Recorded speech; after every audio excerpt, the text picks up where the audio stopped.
Oke, kita lihat ya. Ini Ghazali dari Ihya Ulumuddin. Ada satu bab yang kadang-kadang dibahas secara tersendiri, judulnya Asrorus Syam, rahasia puasa. Ada apa dengan rahasia puasa? Menurut Ghazali kita lihat. Tidak tebal, tidak banyak. Hanya kalau ditulis kecil-kecil, terus kertasnya luas, itu cuma 10 halaman. Cuma kalau diukur buku ya bisa 30-an halaman. Tentang Asrorus Syam, rahasia puasa. Yang pertama, di bagian awal itu Ghazali ngomong makomnya puasa. Meskipun kata-kata makom tidak ada di situ. Jadi makom, kedudukan puasa bagi umat Islam, katanya Ghazali, puasa itu seperempatnya iman. Jadi kalau kalian tidak puasa, kehilangan imanmu seperempat. Besar loh seperempat itu. Kenapa disimpulkan seperempat? Karena ada hadis yang bilang as-shaumu nisfus sobri. Puasa itu setengah dari sabar. Dan hadis yang lain bilang as-sobru nisful iman. Sabar itu setengahnya iman. Jadi sabar, puasa, iman itu tidak bisa dipisah. Kalau kita tidak sabar, kita kehilangan iman kita setengah. Ya silahkan dihitung hari ini kalian termasuk sabar apa enggak. Saudaramu, tetanggamu, sahabat-sahabatmu di WA, di YouTube, di Twitter, siapa yang tidak sabaran, siapa yang yang ngamuan, maka dia kehilangan setengah dari imannya. Imannya tinggal setengah. Itu kalau tidak puasa juga, sudah nggak sabar, nggak puasa, imannya tinggal seperempat. Jadi as-shaumu nisfus sobri, as-sobru nisful iman. Puasa itu setengahnya sabar, dan sabar itu setengahnya iman. Orang beriman harusnya sabar. Dan di antara jalan untuk menemukan sabar itu puasa. Tidak cuma puasa lahir, tapi juga puasa batin. Sabar itu kan puasa batin. Kamu dicederai orang, dicaci maki orang, dizalimi orang, sabar. Itu kan puasa. Kalau kamu bales bisa. Kalau sekedar misuh kamu bisa lebih canggih. Cuma kan tidak usah lah. Itu kan puasa namanya. Kalau puasa lahir kan, kalau mau kamu bisa minum banyak tapi tidak minum. Kalau mau kamu bisa makan tapi tidak makan. Kalau puasa batin kan juga begitu. Kalau mau, kalau sekedar kamu dimaki orang, kalau sekedar maki-maki, bisa 3 kali lipat lebih dahsyat daripada dia. Cuma tidak. Itu kan sabar. Jadi seorang beriman, dia cirinya antara lain sabar. Dan orang bisa sabar itu adalah orang yang mau puasa. Orang yang tidak siap puasa biasanya tidak bisa sabar. Orang tidak puasa itu apa? Yos, pokoknya apa yang ada di hatinya diucapkan begitu saja. Apa yang diinginkan diraih begitu saja, tanpa mempertimbangkan positif negatifnya.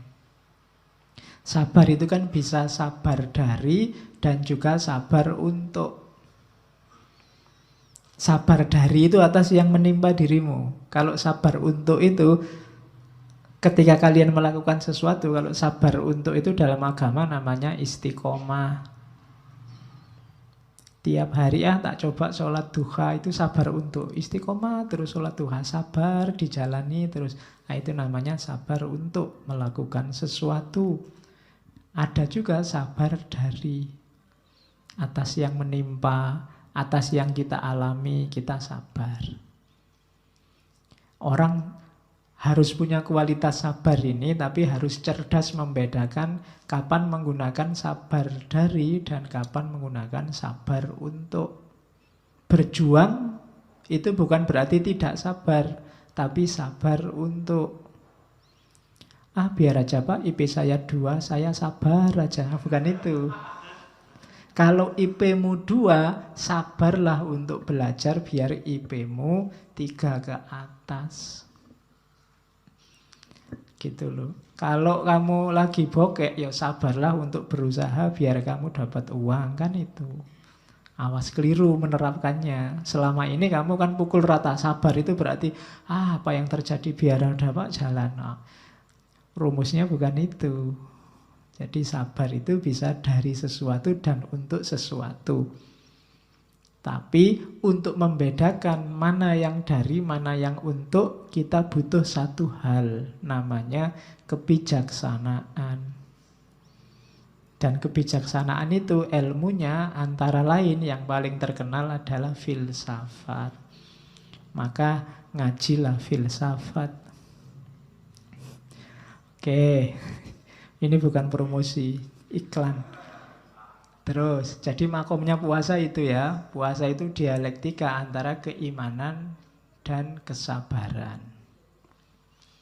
Terus, jangan lupa ini makomnya. Jadi, kalau ada, harusnya besok waktu bulan puasa tidak ada orang ngamuk. Dan nggak ada orang males. Puasa kok malah males-malesan, ini harusnya dia kehilangan sabar untuk. Puasa kok ngamuk berarti dia kehilangan sabar dari. Dua-duanya harus hidup. Kalau puasa kan kadang-kadang di kantor-kantor, di kampus jam kerjanya malah dikurangi. Ya karena puasa, ya ndak apa-apa, asal produktivitasnya tidak menurun. Ya tetap bagus, dikurangi ndak apa-apa. Terus, jadi makomnya itu ya, dialektika antara sabar dan iman dan puasa. Jangan lupa, kuncinya di situ nanti. Yang kedua, terus Ghazali membahas, kenapa sih puasa itu dianggap istimewa? Katanya Ghazali, ibaratnya puasa dibandingkan ibadah yang lain, itu kayak tanah haram, Masjidil Haram, dengan masjid-masjid yang lain. Katanya Ghazali, Ka'bah itu kan dianggap rumah Allah, tanah haram itu kan dianggap tanah kehormatannya Allah, miliknya Allah.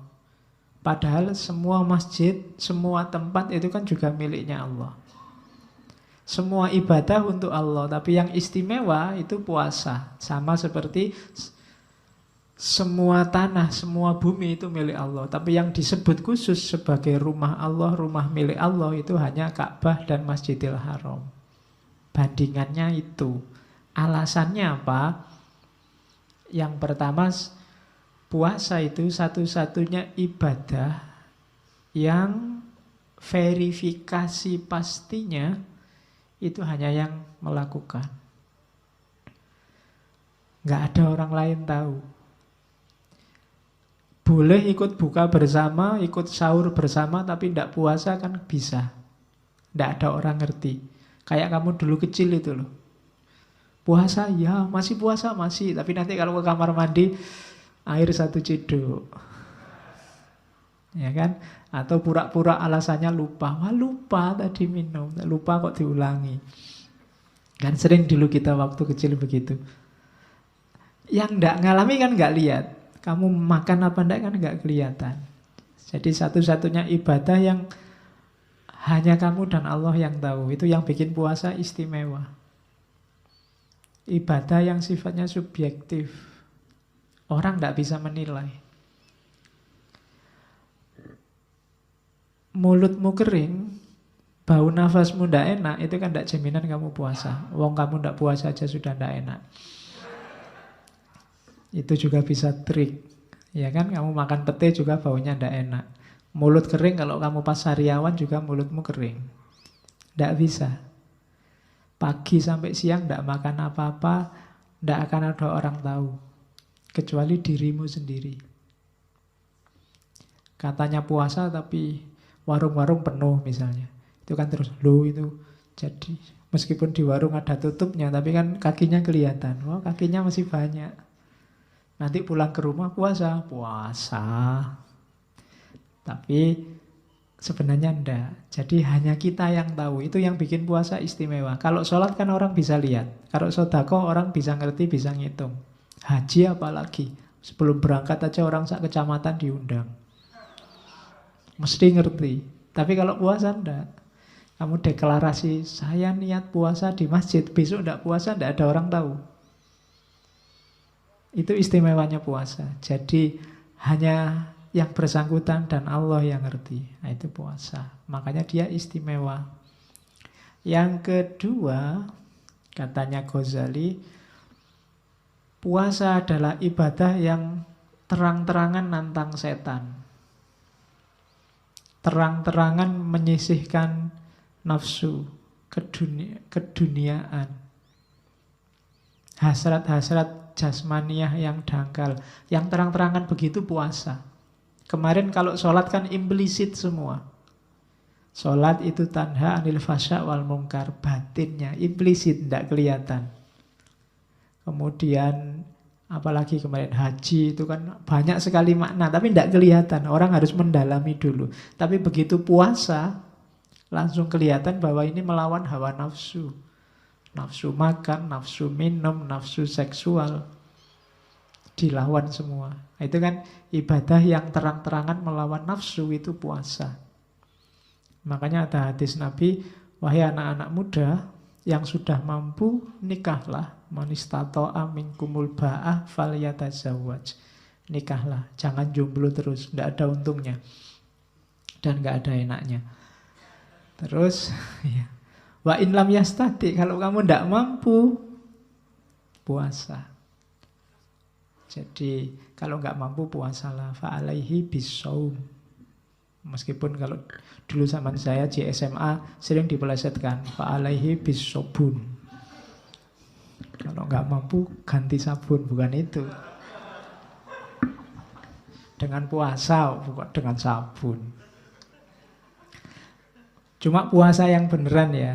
Nanti ada cirinya puasa yang beneran menurut Ghazali. Kalau cuma puasa menahan lapar dan haus, itu masih belum bisa jadi benteng untuk yang belum mampu kawin.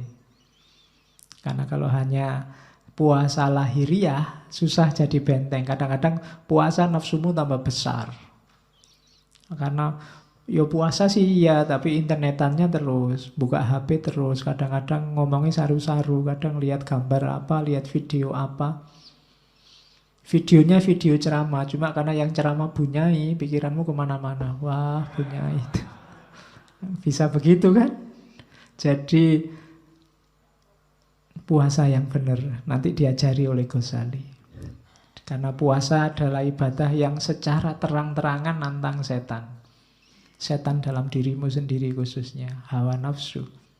Setannya yang asli katanya dibelenggu. Cuma kan setan itu kan tidak berdaya kalau nggak kompatibel sama dimensi rohanimu. Cuma selama ini kamu tidak pernah mikir kompatibilitas itu. Jadi setan selalu cocok sama dirimu. Waktu puasa setan tidak cocok.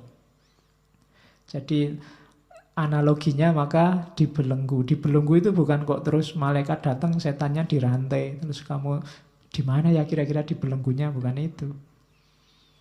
Tapi setan otomatis terbelenggu. Kenapa? Harusnya jiwanya orang puasa itu tidak nyambung sama situasi setan dan kesetanan. Cuma hati-hati kalau habis maghrib nafsumu kumat lagi, kesetanan lagi, ya kompatibel lagi, setan bisa masuk.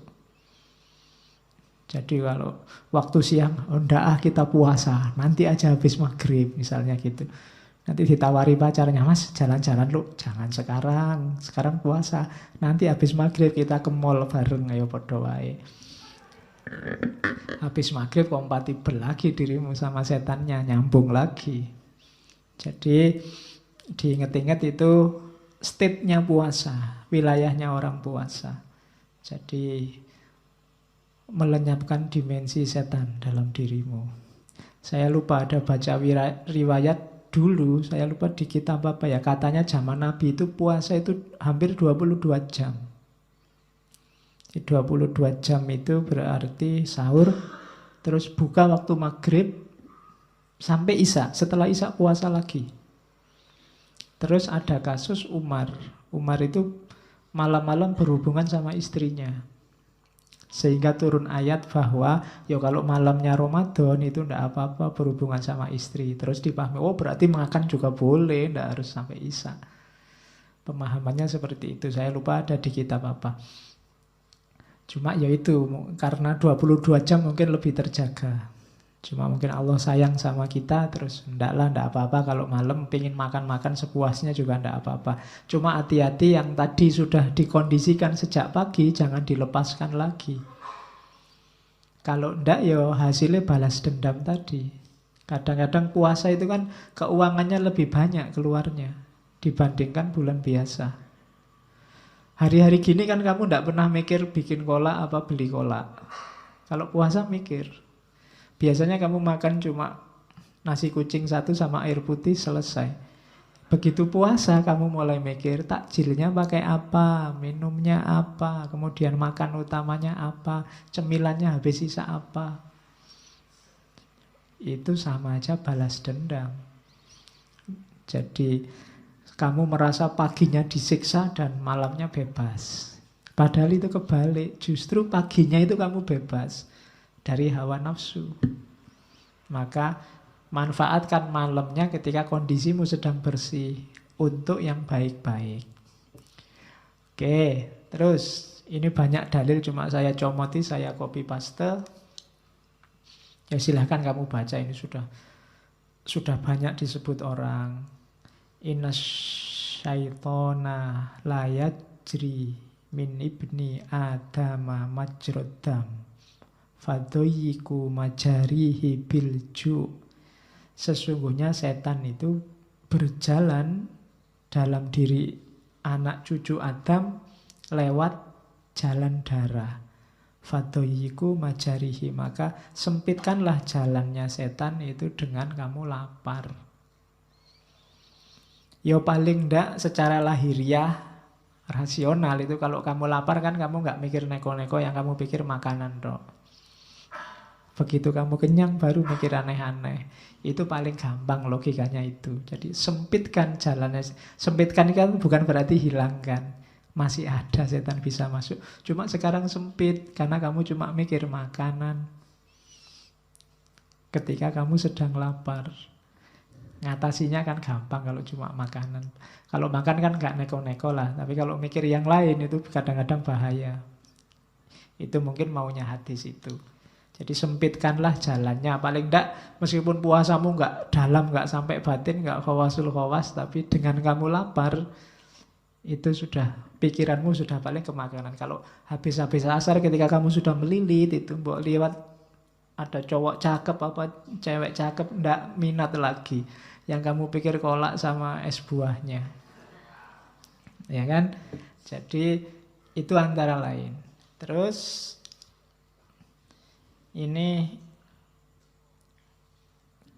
sabdanya Nabi pada Aisyah. Dawami qur'aba bil jannah. Teruslah, dawamkanlah, istiqomalah menggedor-gedor pintu surga. Qolat, katanya Aisyah, bimadza, dengan apa? Qala sallallahu alaihi wasallam bilju, dengan apa? Dengan lapar. Jadi kalau kamu lapar itu katanya Nabi kayak orang yang sedang mengetuk-ngetuk menggedor pintu surga. Terus kullu hasanatin bi asyri amthaliha ila sab'i mi'ati di'fin. Setiap kebaikan itu dibalas oleh Allah minimal 10 kali lipat sampai 700 kali lipat. Setiap kebaikan. Illa siyam, kecuali puasa. Satu-satunya yang oleh Allah nggak disebut, rahasiaku. Fa'innahu li, karena puasa itu untukku, wa ana ajibi, dan aku yang akan ngasih balasan sendiri, khusus. Dan hadis di bawahnya juga semacam kelanjutannya meskipun hadis yang berbeda. Innallaha ta'ala yubahi malaikatahu bisyabi al-abidi. Jadi Allah ini membanggakan anak-anak muda yang gemar ibadah, khususnya yang puasa. Kalau yang tua biasalah, orang tua kan lebih gampang kalau mau tirakat, kalau mau puasa. Ini yang dibanggakan oleh Allah yang muda-muda. Fayaqulu, maka Allah berfirman pada para malaikat, ayyuhasyab at-tariku syahwatahu li ajli, anak-anak muda yang meninggalkan syahwatnya demi aku, al-mubdhilu syababahuli, yang memperjuangkan yang menggantikan kemudaannya untukku, karena masih muda biasanya masih mau senang-senang tapi lebih milih Allah daripada senang-senang. Anta indi kabakti malaikati, jadi engkau anak muda, bagiku engkau kayak malaikat-malaikatku.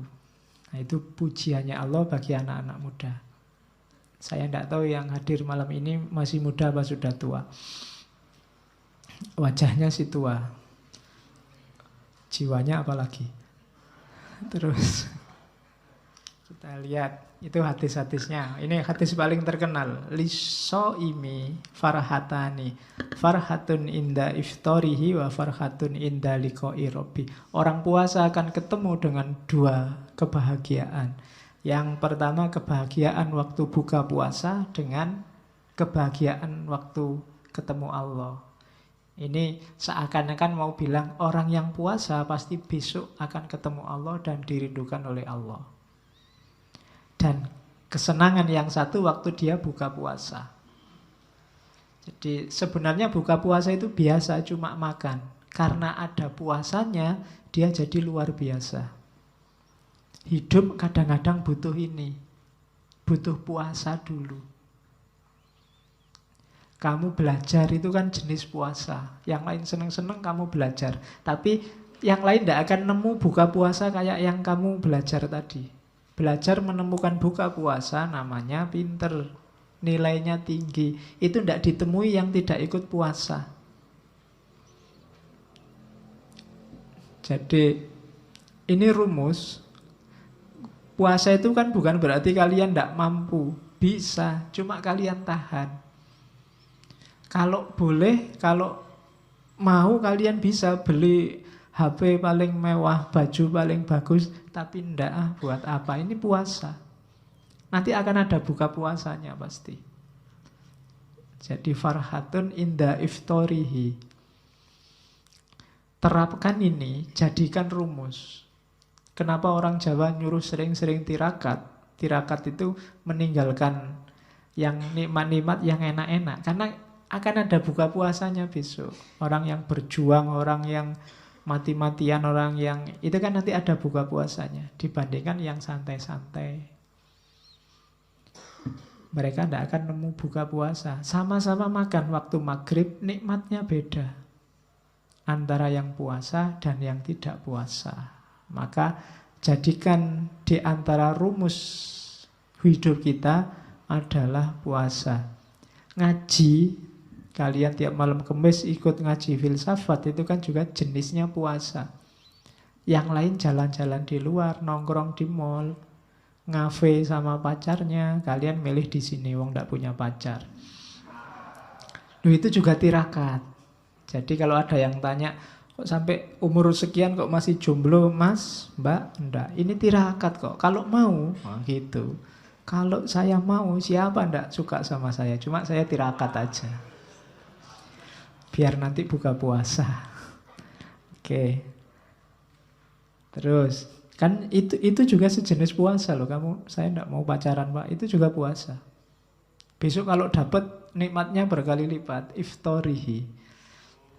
Tapi yang sejak SMP sudah pacaran, yang-yangan, pacaran itu biasa, enggak ada rasanya. Yang dialami sama, cuma rasanya jauh berbeda. Itu buka puasa.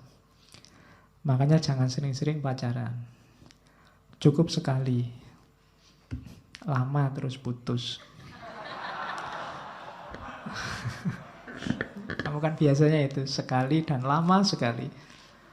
Tapi terus putus. Akhirnya kan pacarannya sama siapa, nikahnya sama siapa. Oke. Kalau ditanya jawabnya santai. Bukan jodoh Pak. Gitu. Padahal itu nangis-nangis sudah. Terus dilanjutkan. Konteksnya puasa. Ngomong puasa itu tidak cuma ngomong lapar dan haus. Ayo masuk lebih dalam, katanya Imam Ghazali. Yang pertama, yang jelas puasa itu kepatuhan. Allah sendiri yang merintah secara terang-terangan loh. Ndak tedeng aling-aling kutiba alaikumusiyam. Kalian diwajibkan. Maka puasa yang pertama-tama bermakna kepatuhan kita pada Allah. Segala manfaat, segala hikmahnya puasa itu di bawah kepatuhan ini. Tidak boleh dibalik. Puasa itu menyehatkan. Kalau saya sudah sehat, apa harus puasa Pak? Harus tetap. Tidak bisa dibalik. Puasa itu bikin kita menahan nafsu. Saya itu tidak pernah tergoda oleh nafsu Pak. Berarti tidak butuh puasa. Tidak. Yang pertama-tama tetap kepatuhan. Seandainya puasa tidak menyehatkan sekalipun, bikin kamu lapar, perutmu melilit, tetap harus puasa. Karena yang pertama-tama puasa itu kewajiban dari Allah. Ya kayak sholat kemarin. Sholat itu tanha anil fasya' wal mungkar. Pak, saya itu orang baik Pak, tidak pernah fasya' wal mungkar. Berarti tidak butuh sholat toh Pak? Tetap butuh sholat. Kenapa? Itu kepatuhan. Bukti bahwa kita percaya pada Allah, pada Rasul. Jadi yang pertama-tama itu tidak pakai argumen apa-apa. Baru kalau kita sudah patuh, kita rinci manfaatnya apa, hikmahnya apa, biar lebih mantap kepatuhan kita. Jadi tidak bisa dibalik. Tidak bisa, Pak, sholat itu kan untuk mengingat Allah. Sholat li dzikri katanya Allah. Kalau saya sudah anytime ingat Allah, apa butuh sholat Pak? Butuh. Kenapa? Kepatuhan. Jadi yang pertama-tama ibadah itu kepatuhan. Baru terus kita cari hikmahnya, manfaatnya, rahasianya. Itu biar ibadah kita semakin mantap. Biar kita sadar bahwa Allah tidak pernah nyuruh sesuatu yang sia-sia. Tapi itu belakangan. Setelah nilai kepatuhan. Termasuk puasa. Terus yang kedua, pelatihan. Riyadhah. Jadi puasa ini semacam short course 1 bulan. Latihan nyapih nafsu. Latihan mengendalikan diri, menguasai diri. Itu puasa. 1 bulan penuh kita dilatih. Saya tidak tahu sukses apa enggak. Kalian sendiri yang ngerti. Jangan sampai short course hanya tinggal short course, seminar hanya tinggal seminar. Harus fokus pada hasilnya. Biar besok benar-benar merayakan Idul Fitri, kembali fitrah. Jadi latihan terus. Dalam puasa, usahakan, saya bilang tadi ada target-target spiritual. Riyadhah. Ya yang nomor 1, latihan nafsu. Berani nggak misalnya khusus 1 bulan Ramadan besok Pak, saya buka WA hanya setelah maghrib sampai isya misalnya. Saya buka WA hanya kalau mau tidur Pak misalnya.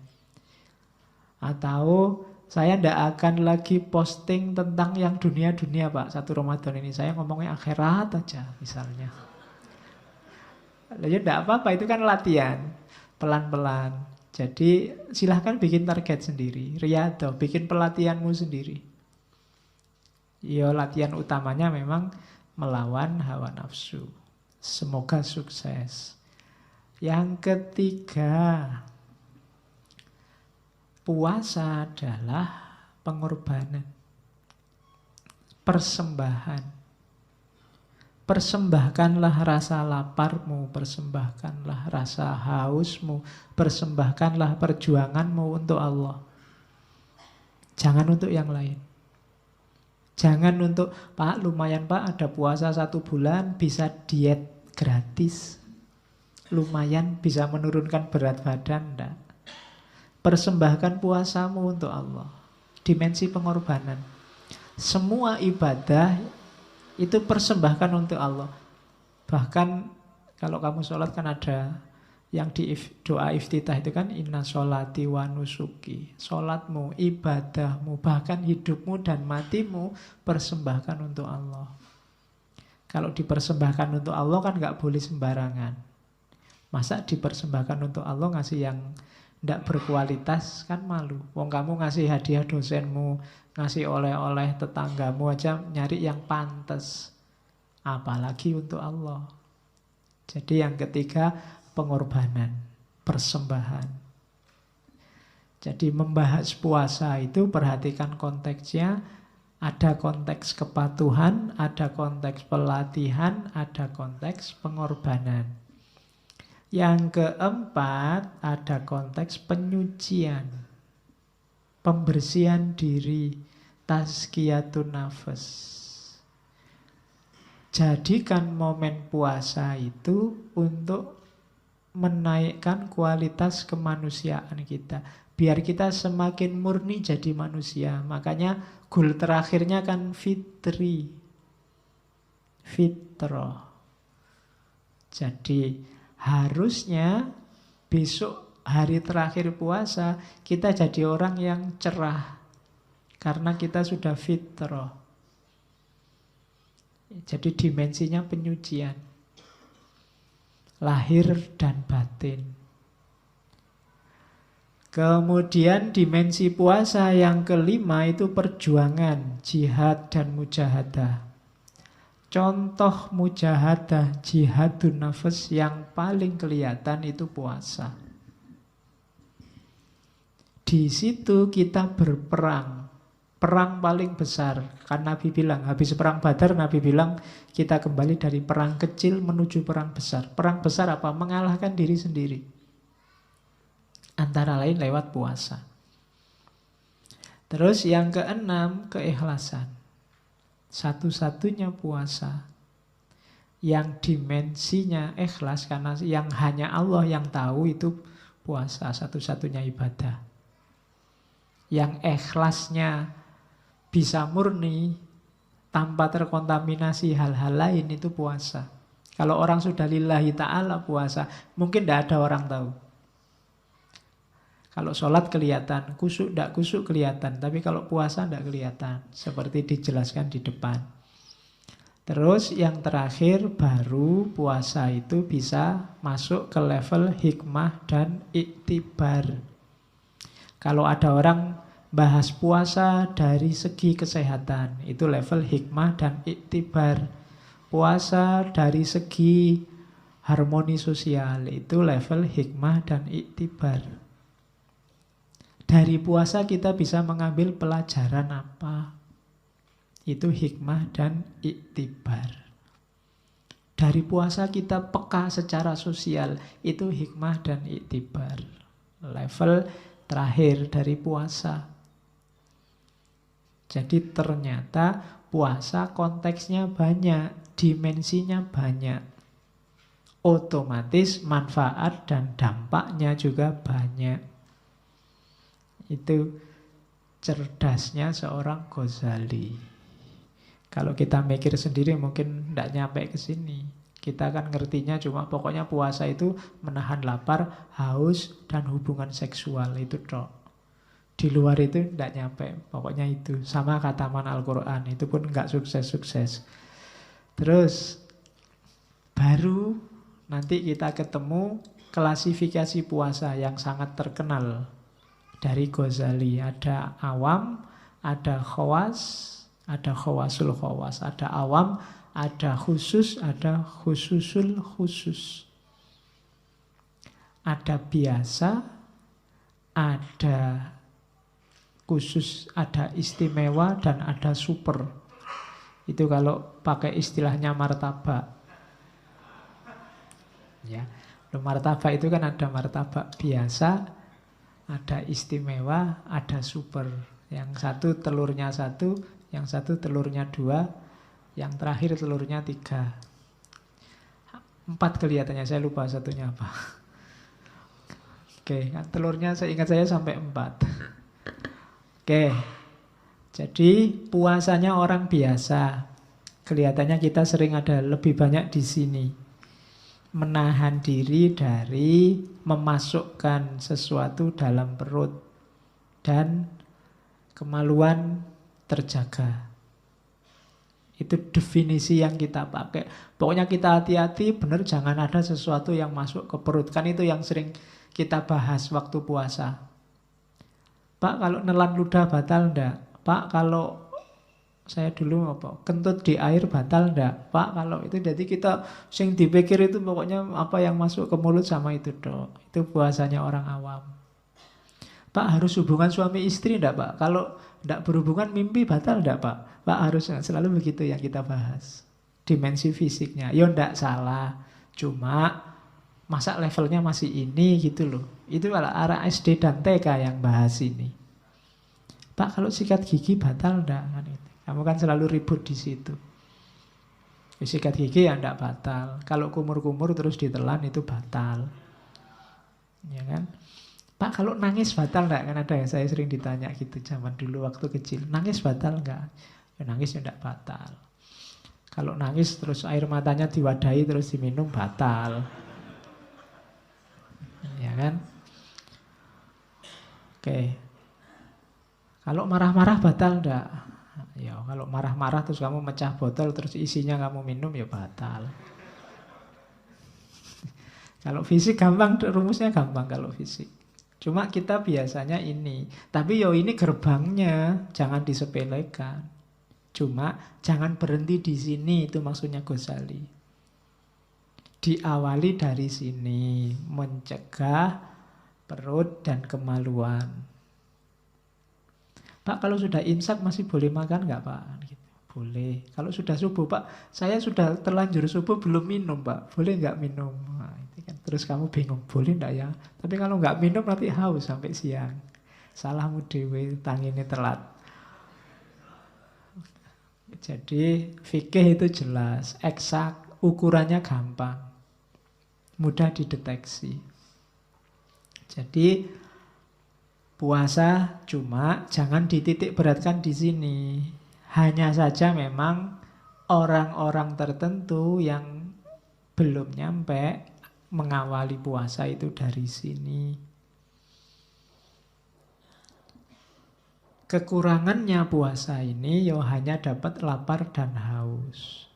Bahkan tidak menghalangi katanya Ghazali dari kemaksiatan, dari nafsu. Puasa sih puasa, tapi nunggu buka puasa nongkrong di mall terus lihat yang lewat-lewat. Waduh, mulusnya ya bodoh wae.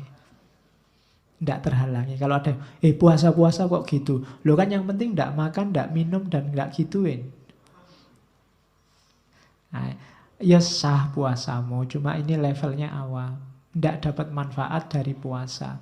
Puasa sih puasa, tapi nanti lihat TV mulai pagi sampai sore.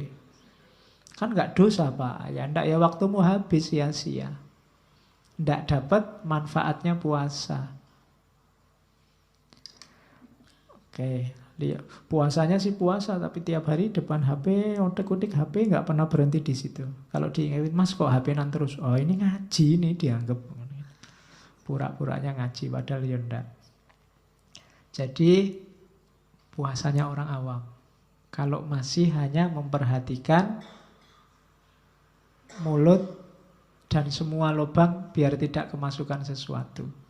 Itu puasanya orang awam umum. Kalau puasa kok yang dibahas buka puasa terus, sama. Puasanya orang awam, sibuk. Besok bukannya apa ya? Besok lusa bukannya apa ya? Masjid yang paling enak takjilnya apa ya? Kan ada toh yang survei, enak di sana. Alah kalau di sini cuma teh sama jajan, sana ada makannya. Oh sana lebih seru lagi, lauknya nggak cuma teh. Nah, itu berarti kalau kamu sibuk di situ, ya ndak salah, wong gratisan. Ya, kapan lagi, ya kan? Kalau swadaya kan paling kamu ngangkring. Nah, ini ada kesempatan makan enak 1 bulan, gratis. Aduh. Akhirnya itulah yang terjadi. Level puasanya nggak naik-naik. Level puasa awam. Sekarang kan di mana-mana ada buka bersama gratis. Kalau kamu jeli, kamu bisa makan enak banyak. Oke, cuma yo masuk levelnya itu. Puasa kita sudah mahasiswa S1, S2, jangan-jangan ada yang S3. Masih mikir takjilan. Oke, terus jadi level lebih tinggi dari awam adalah puasa khusus. Kalau puasa khusus itu puasanya awam tapi plus. Masih memperhatikan fisik. Bukan cuma mulut sama kemaluan. Tapi juga mata dan semua anggota tubuh yang lain. Itu orang khusus. Mata tidak lihat yang maksiat-maksiat. Telinga nggak dengerin yang tidak penting, yang jelek-jelek. Tangan tidak melakukan sesuatu yang tidak berguna, apalagi menyakiti orang lain. Kaki tidak bergerak, tidak membawa diri kita ke tempat yang sia-sia, apalagi membawa pada kemaksiatan. Itu orang khusus. Yang dipuasakan fisiknya seluruhnya dari melanggar perintah dan larangan Allah. Itu puasanya orang khusus. Jadi orang khusus itu waktu dia puasa tidak cuma mikir yang penting dia tidak makan, tidak minum. Tapi matanya juga dia jaga. Telinganya dia jaga. Tangannya dia jaga. Kakinya dia jaga. Ya kayak saya ceritakan tadi. Tidak lihat yang tidak penting. Tidak lihat yang mulus-mulus. Tidak lihat yang bikin dosa. Tidak lihat yang bikin kamu bilang astagfirullahaladzim itu. Ya mau lihat apa? Kamu kan sering lihat astagfirullah. Itu kalau semester 1. Kalau semester 6 alhamdulillah. Oke. Tidak lihat yang gitu-gitu. Itu orang khusus biasanya. Tangannya juga tidak usil, tidak menyakiti orang. Tanganmu itu kan sering menyakiti orang, tapi kamu nggak sadar. Ketika kamu mejet-mejet HP, mejet-mejet untuk dikirim via WA yang isinya bikin orang sakit hati, itu kan tanganmu sedang menyakiti orang lain. Nah itu waktu puasa usahakan jangan deh. Ya bener temenmu itu masih jomblo tapi ndak usah tiap hari kamu sendiri. Piye mblo, piye anu ndak lah. Sementara waktu puasa libur lah, ya. Wong ya sesama jomblo pakai mengejek. Jadi puasa khusus.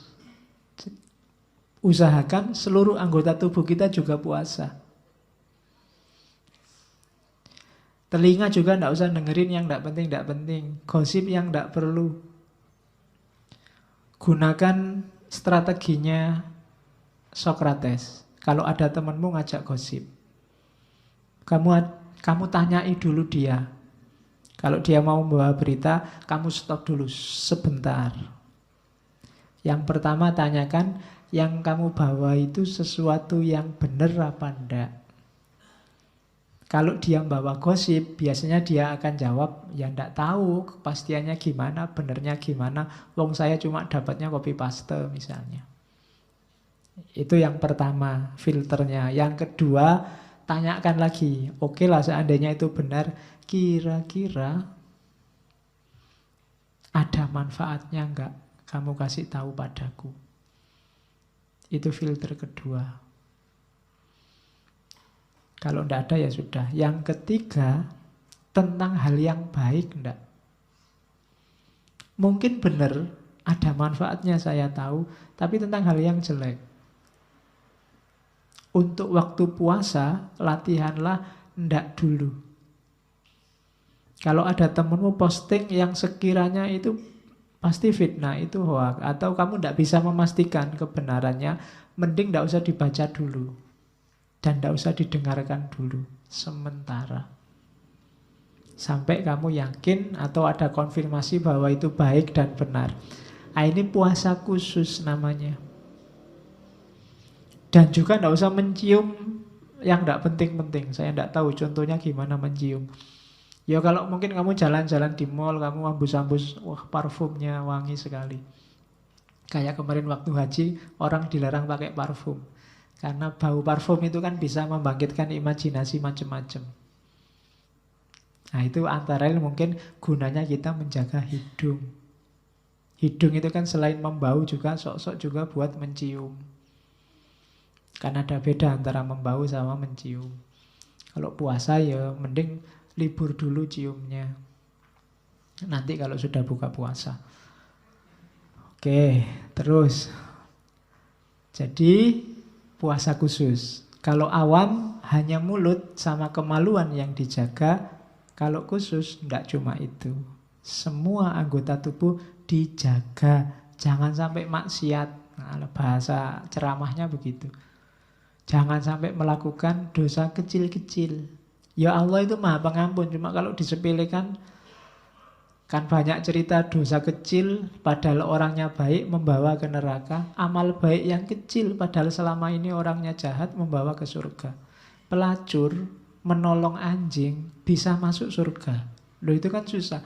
Pelacurnya sudah dosa besar, yang ditolong itu anjing. Padahal anjing itu kalau lewat di sini kamu lempari pakai batu sampai tewas.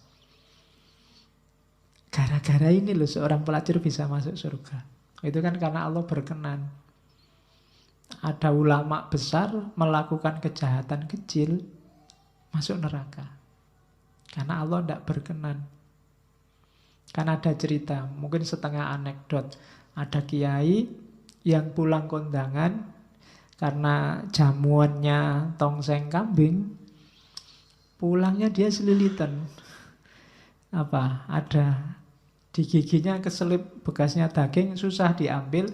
Sambil jalan ada pagernya tetangganya dipotong dikit, tik, dibuat tusuk giginya, dibuat itu terus dibuang. Gara-gara kayu kecil ini dia terhalang masuk surga. Gara-gara selilit. Malaikat, lu saya ini kiai, enggak. Kamu melakukan dosa yang bikin Allah enggak berkenan. Disuruh mampir dulu di neraka. Hanya gara-gara selilit kecil. Hanya gara-gara tusuk gigi kecil. Maka hati-hati. Latihannya antara lain puasa. Kadang-kadang kita kan menyepelekan amal-amal jelek karena kita anggap kecil. Alah Pak, kita kan friend Pak, enggak apa-apa. Sekali-sekali dikerjain enak. Kita sering gitu sama teman. Nah ini saatnya kita puasa. Puasa yang khusus. Terus ini puncaknya. Khawasul khawas, khususul khusus. Super.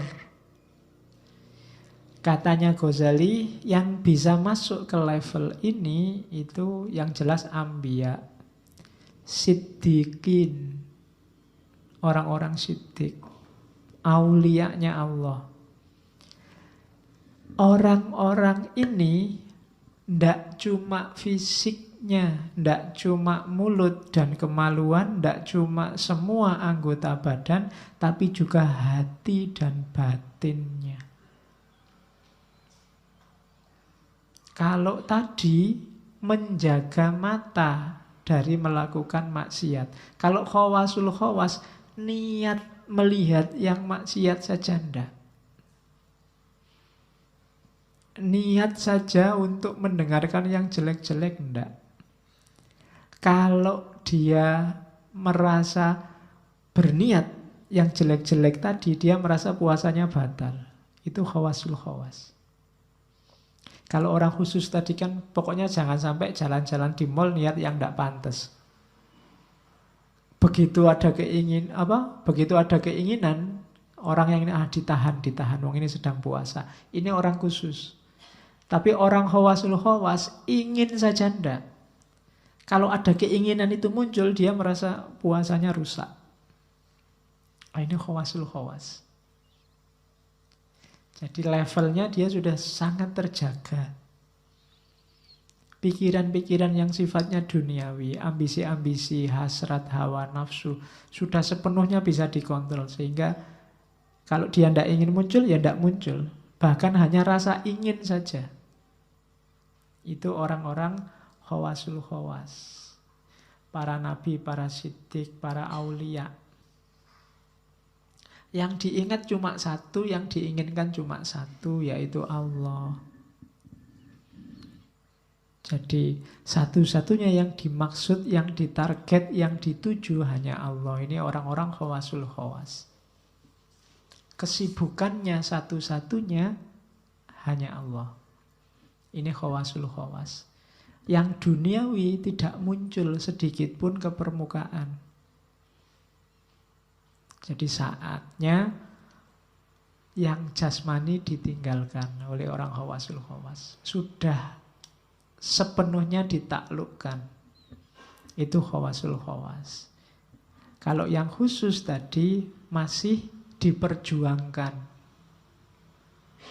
Kalau khawasul khawas sudah menang dalam perjuangan itu dan tidak ganggu lagi yang jasmania. Sisa yang rohania. Nah ini khawasul khawas. Puasa yang nyampe di level ini adalah puasanya para nabi. Pingin saja ndak. Nah, itu kalau kalian sudah nyampe makom ini berarti kalian sudah wali. Terbersit di hati aja ndak. Jangankan nyontek, jangankan pingin nyontek saja ndak muncul di batinnya. Jangankan curang, ingin curang saja ndak pernah ada niat. Kalian kan sering begitu, wah ini ada HP keleleran nih. Kalau tak curi bisa loh ini sebenarnya. Nah, itu muncul keinginan, meskipun nggak dilakukan. Punya teman kok nggak pernah open sama barangnya. Ini ditinggal, ini kalau tak ambil, dia nggak akan tahu ini. Itu kan muncul pikiran jahat, pikiran jelek. Kalau orang khawasul khawas, ini pikiran jelek semacam itu aja nggak muncul. Kalian lihat ada cewek lewat atau cowok lewat, kan kadang pikiranmu jelek meskipun hanya di pikiran. Ah itu kayak gitu seandainya, kan seandainya. Orang khawasul khawas seandainya nggak muncul. Kalian kan masih membayangkan. Karena pikiran itu kan dahsyat. Yo mungkin mata bisa merem, tapi pikiran nggak bisa. Mata bisa ditutupi, pikiran nggak bisa. Kalian lihat orang bercadar saja kadang-kadang kan sudah ditutup, tinggal matanya saja kan kalian masih bisa. Itu kalau dibuka kira-kira kayak gimana ya? Itu kan pikiranmu yang mau, matamu sudah nggak bisa menjangkau, wong sudah dicadari. Tapi pikiranmu yang ingin membuka. Apalagi yang nggak pakai baju. Oh enggak ya, kalau nggak pakai baju nggak kamu pikir wong sudah dibuka. Oke, jadi khawasul khawas. Gagasan, pikiran jelek, pikiran jahat, hasrat duniawi ndak muncul. Muncul ada ndak? Kalau tadi yang di khusus muncul tapi ditahan. Kalau yang di awam ndak ditahan kecuali yang mulut sama kemaluan. Nah, itu bedanya awam, khusus sama khususul khusus. Ya kalau bisa paling ndak kita khusus lah. Syukur-syukur bisa khususul khusus. Untuk bisa khususul khusus, kita harus sukses di level khusus, di level khawas. Jadi ini hierarki yang harus kita lewati, step-stepnya. Setelah sukses di awam, kita naik kelas jadi khusus. Mungkin perjuangan kita hari ini itu. Kalau sudah sukses, terus-terusan di khusus, kita akan naik kelas lagi. Kalau kita taklukkan terus, niat jelek, keinginan maksiat, lama-lama kalau bahasanya Pierre Bourdieu jadi habit. Kalau sudah jadi habit, muncul saja enggak. Dia masuk ke bawah sadar dan dia kontrol kehidupan sadar kita bahwa yang kayak gitu jelek, maka muncul di kepala saja enggak. Nah, itu khawasul khawas. Jadi biasakan diri kita dengan yang baik-baik, biasakan berjuang menaklukkan yang jelek, nanti diri kita akan terbiasa. Jangan mudah memaafkan dirimu yang melakukan kesalahan. Biar dirimu tetap peka terhadap kesalahan. Manusia itu kan punya tabiat itu, pembiasaan itu kadang membahayakan. Nggak jasmani, nggak rohani. Jasmanimu itu, misalnya kamu pusing, itu kalau kamu cueki, Pusing pertama rasanya pusing sekali. Kamu cueki mungkin pusing kedua nggak terlalu sakit lagi. Lama-lama pusing itu jadi biasa dan mungkin lama-lama nggak jadi sakit. Itu yang jasmani. Yang rohani juga begitu. Sekali kamu bohong, mungkin bohong pertama rasa bersalahnya luar biasa. Bohong kedua sudah turun banyak. Mungkin tinggal 80% rasa bersalahnya. Masih tetap punya rasa bersalah. Bohong ketiga tinggal 50%, bohong keempat tinggal 20%. Lama-lama bohong itu menurutmu biasa. Tidak ada rasa bersalah sama sekali. Bahkan mungkin ada satu titik ketika kamu tidak bohong, kamu heran sendiri. Mungkin pas kamu bohong, aneh ya, aku kok bisa jujur ya. Mungkin bisa begitu. Nah, itu jiwamu itu begitu. Kamu kan sering lihat orang, wah tidak mungkin saya nyampe ke makom itu. Sebenarnya kamu mampu. Cuma kamu nggak membiasakan dirimu. Sehingga kamu underestimate. Bisa. Orang zaman dulu itu ada yang puasa aja sampai 40 hari. Dan nggak cuma 40 hari, 40 malam. Dan bisa. Kalau kamu tak tanya, kuat nggak puasa 40 hari, 40 malam? Mesti kamu jawabnya cepet. Yo mati pak. Kan mesti gitu. Loh, orang dulu itu banyak yang gitu, puasanya 40 hari, 40 malam. Dan sukses. Dulu Arya Kamandanu itu dapat ilmu begitu. Sandiwara Radio. Oke. Nggak, coba dilihat ilmu-ilmu kejawen itu. Nenek moyang kita itu. Bisa ada puasa 40 hari, 40 malam. Kalau Nabi Dawud kan sehari puasa, sehari enggak. Jadi khawasul khawas. Caranya pembiasaan batinmu. Kalau melatih fisik itu relatif lebih mudah. Tapi melatih batin itu prosesnya harus agak panjang. Karena membiasakan. Terus itu kalimatnya Ghazali. Jadi orang-orang khusus itu kalau muncul hasrat duniawi, dia merasa berdosa dan puasanya batal. Itu orang khawas. Bahkan kalimatnya Ghazali, barang siapa tergerak pikirannya dengan memikirkan bahan buka puasanya pada siang hari, niscaya dituliskan satu kesalahan padanya. Karena yang demikian itu termasuk kurang percaya dengan karunia Allah dan kurang yakin dengan rizki yang dijanjikan. Jadi orang khawasul khawas itu mikir kok, kira-kira nanti maghrib aku buka apa ya? Itu dianggap batal sudah. Apalagi kamu, kira-kira saya buka apa ya Pak? Bisa buka enggak ya nanti ya? Nah itu dianggap batal. Kamu enggak percaya sama Allah. Dianggap meragukan. Emangnya Allah enggak bisa? Emangnya Allah enggak mampu ngasih kamu buka puasa? Nah, itu orang khususul khusus. Jadi hidupnya 100% hanya tentang Allah, oleh Allah, dan untuk Allah. Itu kelompok khawasul khawas. Jadi dia tidak mikir nanti buka puasa hari ini di masjid mana, besok di masjid mana. Jalan aja waktu buka puasa, kok pasnya di Kolombo ya di Kolombo. Kok pasnya di Suwada ya di Suwada. Ya memang sengaja jalan ke sana. Oke ya. Jadi pokoknya tidak usah mikir nanti buka makan apa, minum apa waktu puasa. Melecehkan Allah. Apalagi bisa buka ndak, itu menistakan Allah. Kamu bisa dilaporkan ke pengadilannya malaikat. Ya, emangnya Allah ndak mampu begitu gitu loh. Jadi ndak usah mikir nanti minum apa. Sekarang boleh karena belum puasa.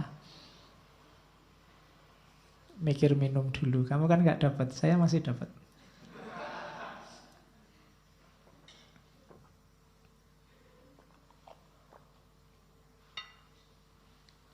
Terus, nah, jalur yang harus kita tempuh, katanya Ghazali, untuk menuju puasa ranking tertinggi, khawasul khawas, ada 5. Yang pertama, yang harus diperhatikan khusus mata. Jangan menatap segala yang jelek, tercela, dan dimakruhkan. Makruh saja ya, belum haram. Yang menghalangi orang ingat pada Allah. Makruh itu berarti sebenarnya boleh, cuma lebih baik jangan. Itu yang kita jaga pertama. Itu untuk menuju puasa khawasul khawas. Jagalah mata kita untuk tidak lihat yang jelek-jelek, yang tidak pantas, yang tidak ada gunanya. Bahkan yang makruh juga jangan. Makruh itu sebenarnya boleh kita lihat, tidak masalah. Cuma mbok sebaiknya jangan. Ya, yang makruh itu mungkin segala yang bisa membuat kita lupa pada Allah. Misalnya, apa wis, kamu main game, kebetulan HP-mu ada game baru. Yang ini bikin kamu lupa. Terus, wah lumayan level 1, level 2 lumayan. Atau kamu lihat serial, wah mumpung puasa Pak, kan enggak apa-apa tuh Pak, lihat TV, mumpung saya punya serialnya Naruto lengkap ini Pak. Itu kan boleh, cuma mbok sebaiknya jangan wong kita sedang puasa. Kita jaga mata yang pertama. Nyari yang lebih manfaat. Ya kalau nggak ngaji ya baca buku lah yang sekiranya bermanfaat. Atau kalau lihat TV, lihat yang bermanfaat, yang ada hikmah dan ilmunya. Lu lihat film apa aja kan ada hikmahnya Pak. Ya kamu ngerti sendirilah.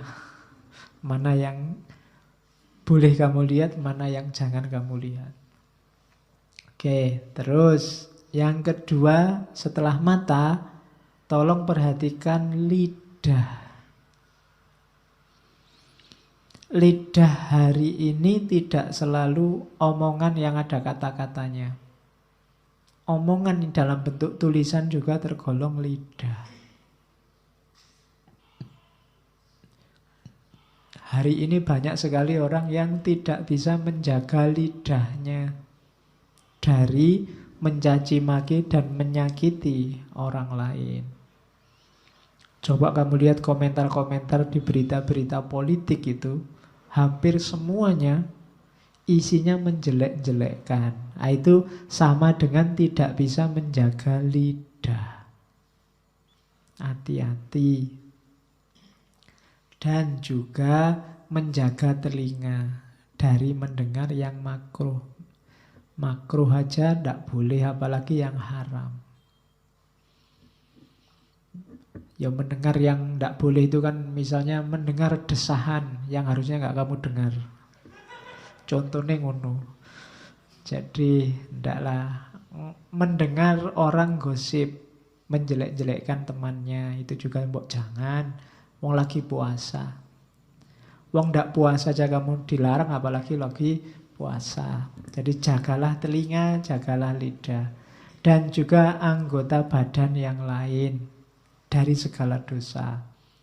Kemudian yang keempat, tidak membanyakkan makan belaka.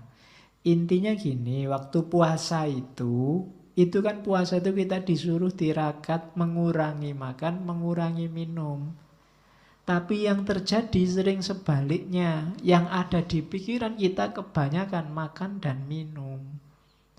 Sahur apa, buka apa, menunya apa, warung sana sama warung sini enak mana, warung sana buka ndak ya waktu sahur. Jadi malah lebih banyak mikir makannya. Padahal puasa itu kita disuruh mengurangi makan, tapi isi pikiran kita selalu tentang makanan. Itu yang kebalik katanya Ghazali. Mbok wis ndak usah dipikir kayak biasanya aja. Biasanya makan di mana sih? Ya di situ aja. Biasanya minum apa? Ya itu yang diminum. Biar nggak usah banyak mikir. Nanti kurus Pak. Alah. Susah lagi mikir. Loh ya ndak apa-apa toh kurus, wong selama ini banyak yang diet. Lah saya sudah kurus ya Pak. Kurus karena puasa itu mulia. Iya. Puasa itu jangan dilihat menghasilkan kurusnya, kelihatan cahayanya. Kalau kamu sukses. Kalau kamu sukses loh ya. Banyak orang puasa nggak dapat cahayanya. Bisa dirasakan. Dekat orang yang ahli puasa, itu rasanya beda. Sama dengan dekat orang yang ahli zikir, ahli sholat. Kamu yang peka pasti bisa merasakan. Jadi, cari cahayanya puasa. Tidak masalah kamu kurus. Dan harusnya tidak mungkin kamu sakit, apalagi mati gara-gara puasa. Kecuali ada kejadian luar biasa. Tetangga saya puasa mati, Pak. Kenapa? Ketabrak mobil. Iya. Ora ono hubungannya sama puasa itu namanya. Puasanya nggak mungkin bikin kamu sakit, bikin kamu bikin kamu mati. Terus cirinya orang khawasul khawas untuk menuju ke sana, ciri paling puncak adalah hatinya. Orangnya selalu hati-hati, khawatir terus. Khawatir apa? Takut puasanya nggak diterima. Mau mikir yang dunia-dunia aja sudah, jangan nanti puasaku nggak diterima, Allah nggak berkenan. Mau yang jelek-jelek, nggak usah tadi. Itu ciri orang menuju khawasul khawas. Hati-hati, khawatir, puasanya rusak. Bukan cuma sah. Kalau sah itu gampang. Mulut dan kemaluan tadi terjaga sah. Cuma rusak pahalanya, hilang manfaatnya. Kehilangan manfaat puasa. Nah, ini orang-orang khawasul khawas. Dia mati-matian berusaha tidak kehilangan ini. Itu khawasul khawas. Tidak sekedar puasanya sah, tapi puasanya berkualitas. Oke, terus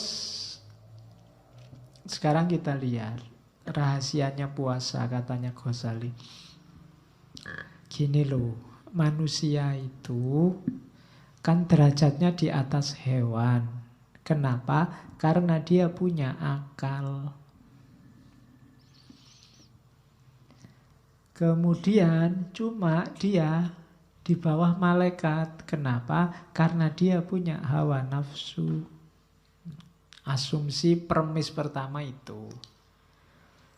Maka harus hati-hati. Jadi manusia itu derajatnya di atas hewan dan di bawah malaikat.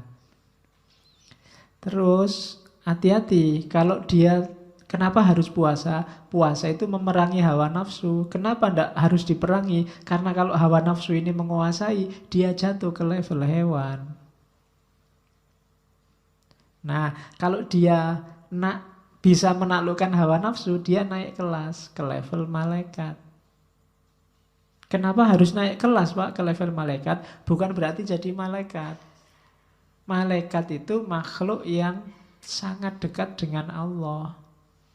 Kalau manusia naik ke level malaikat, berarti dia ada di posisi yang dekat dengan Allah. Itu di antara rahasianya puasa. Kenapa berarti kita diwajibkan oleh Allah berpuasa? Itu sebenarnya Allah ingin dekat sama kita. Cuma ada penghalangnya, yaitu nafsu. Hawa nafsu yang menghalangi kita bisa dekat sama Allah. Maka oleh Allah kita diwajibkan puasa, biar kita bisa menaklukkan hawa nafsu, sehingga kita naik kelas ke level malaikat. Dan ketika kita di level malaikat itulah kita dekat sama Allah. Itu rahasianya puasa, katanya Ghazali. Mirip kayak sholat kemarin kan. Sholat juga menunjukkan kerinduan Allah pada kita, sehingga kita dipanggil untuk menghadap. Haji kemarin juga begitu. Allah memanggil-manggil kita, sehingga kita bilang labbaik Allahumma labbaik. Jadi ibadah-ibadah yang kita bahas 1 bulan ini menunjukkan cintanya Allah pada kita. Allah menunggu-nunggu balasan cintamu padanya. Itulah logikanya puasa. Jadi dalam perintah puasa tersembunyi cintanya Allah padamu. Ada penghalangnya. Ya kalau kamu sedang pacaran sama pacarmu, kok ada yang menghalangi orang ketiga, kan ini harus disingkirkan dulu. Biar kamu bisa dekat berdua. Ya kalau ada temanmu datang kan penghalang, suruh pergi. Suruh beli apa yang jauh, apa suruh. Ya kan logikanya begitu. Jadi biar kamu bisa dekat dengan yang kamu cintai. Kecuali kamu memang tidak cinta. Kamu lebih milih nafsu, lebih milih teman yang ganggu tadi dibandingkan pacarmu. Itu alamat selingkuh berarti. Dan Allah sangat benci diselingkuhi. Ya, sakitnya kan di sini kalau diselingkuhi itu. Ya kan? Wong kamu aja diselingkuhi pacarmu kan ya marahnya bisa, apalagi Allah. Sudah segalanya diberikan untukmu. Alam semesta diperuntukkan bagimu. Kamu disuruh menguasai, mengelola. Maka kita diangkat jadi khalifahnya. Betapa cintanya Allah pada kita. Dicarikan jalan biar kita sering ketemu dengannya. Kita dikasih sholat, dikasih zakat, disuruh haji. Termasuk hari ini disuruh puasa. Itu menunjukkan Allah sangat cinta pada kita. Cuma kita sering cuek. Kehilangan esensi dari ibadah. Itu yang dikritikkan oleh Ghazali pada kita. Puasa kita lebih banyak puasa awam. Sehingga hakikat puasa yang menaklukkan hawa nafsu ini tidak ketemu. Karena tidak ketemu, akhirnya kita tidak jadi dekat sama Allah. Allah sudah nunggu-nunggu, kita nggak jadi nyampe. Betapa kecewanya. Nah itu logikanya begitu. Puasa itu. Jadi ketika kita sedang puasa, ingat-ingatlah bahwa kita sedang dicintai Allah, kita sedang ditunggu oleh Allah untuk mendekat padanya. Maka perbanyak ibadah, perbanyak ngaji. Asiklah, mesralah sama Allah. Sudah nggak ada yang ganggu, ngaji juga libur kok. Tenang aja, nikmati 1 bulanmu sama Allah.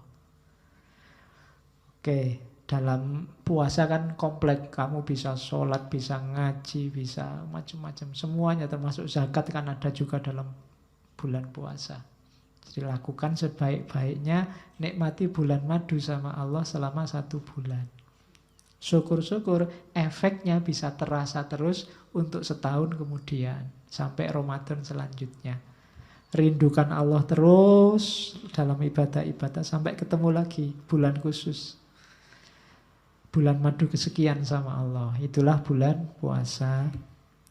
Terus, oleh karena itu katanya Ghazali, hati-hati. Ini perumpamaannya Ghazali. Banyak orang berpuasa tapi berbuka. Banyak juga orang berpuasa tapi hakikatnya berbuka. Puasa tapi buka puasa itu orang yang puasa hanya jasmaninya saja. Tidak terhalangi dari maksiat. Tidak terhalangi dari dosa-dosa batin dan anggota tubuh. Itu namanya orang yang puasa tapi sebenarnya buka puasa. Ada yang sebaliknya. Orang yang buka puasa tapi sebenarnya dia puasa. Disuruh puasa tidak mau, tapi dia sudah menjaga batinnya. Dia sudah tidak melakukan maksiat. Hidupnya sudah tertib. Tapi dia tidak mau puasa. Itu orang yang buka puasa tapi hakikatnya puasa. Dua-duanya salah. Ibaratnya katanya Ghazali, itu saya nulisnya belum lengkap. Orang yang puasa tapi tidak menjalankan ibadah batinnya, tidak terhalangi dari nafsu dan maksiat, itu kayak orang wudhu. Airnya sudah diusap-usapkan ke tubuh, sudah diulang-ulang 3 kali, tapi dia masih belum wudhu beneran, belum membasuh katanya Ghazali. Masih hanya cuci muka. Jadi belum ketemu esensinya wudhu. Sama orang yang sudah tidak makan, tidak minum, tapi masih melakukan maksiat. Puasa batinnya belum jalan. Itu ya kayak orang wudhu tapi sudah ketemu air, sudah diusap-usap 3 kali, tapi masih belum dibasuh. Sebaliknya nanti orang yang tidak puasa, buka puasa, tapi sebenarnya puasa. Orang yang sudah ngerti syarat rukunnya wudhu juga sudah dibasuh 3 kali, tapi tidak ada niatnya untuk wudhu. Sama aja nggak ada nilainya. Jadi harus lahir dan batin puasa itu. Tidak boleh batin saja atau lahir saja. Sholat tidak boleh ingat saja tanpa ada aktivitas syar'i sholatnya. Puasa tidak boleh lapar dan haus saja. Haji nggak boleh rame-rame saja. Nama lainnya umroh haji kan sekarang wisata religi.